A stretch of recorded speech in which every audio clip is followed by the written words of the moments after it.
एक छोटे से गांव में 3 दोस्त रहते थे, रवि, मोहन और करण।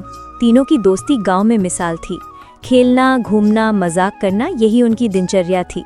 लेकिन तीनों का सोच अलग अलग था। एक दिन की बात है, गांव का सरपंच सारे गांव वालों को बुलाकर, मैं यहाँ गांव वासियों को इसलिए बुलाया हूँ, मैं एक जानकारी देना चाहता हूँ। अब मेरी उम्र निकल रही है, कब मैं रहूँ या ना रहूँ, मेरी छुपी हुई खजाना जो मैं आज से 40 साल पहले छुपाया था, जो मेरा खजाना पास के जंगलों में छिपा है, जो भी उसे ढूंढ लेगा उसकी जिंदगी बदल जाएगी।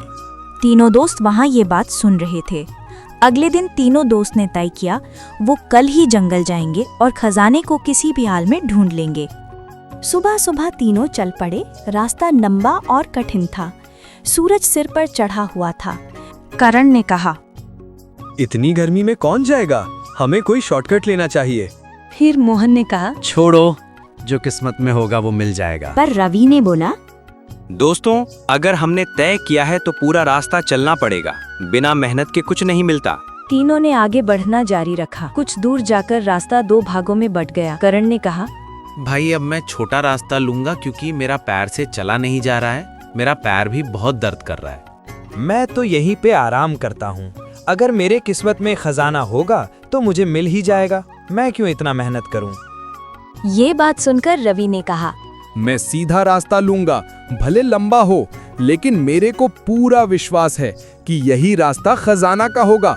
तुम सबको इस रास्ता से चलना है तो चलो, नहीं तो मैं इसी रास्ता से जा रहा हूँ। यह बोलकर रवि धीरे धीरे जंगल के अंदर बढ़ता गया। कांटे, पत्थर, झाड़ियां सब कुछ झेलते हुए वो आगे बढ़ता रहा।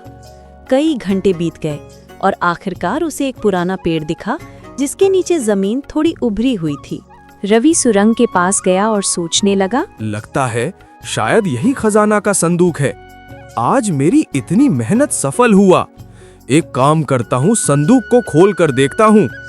यह सोचकर रवि ने संदूक को खोला और सच में उसमें खजाना था। खजाना देखकर रवि चौंक गया। फिर रवि ने खजाना लेकर अपने घर लौटने लगा। उधर करण जो शॉर्टकट से गया था वो जंगल में भटक गया।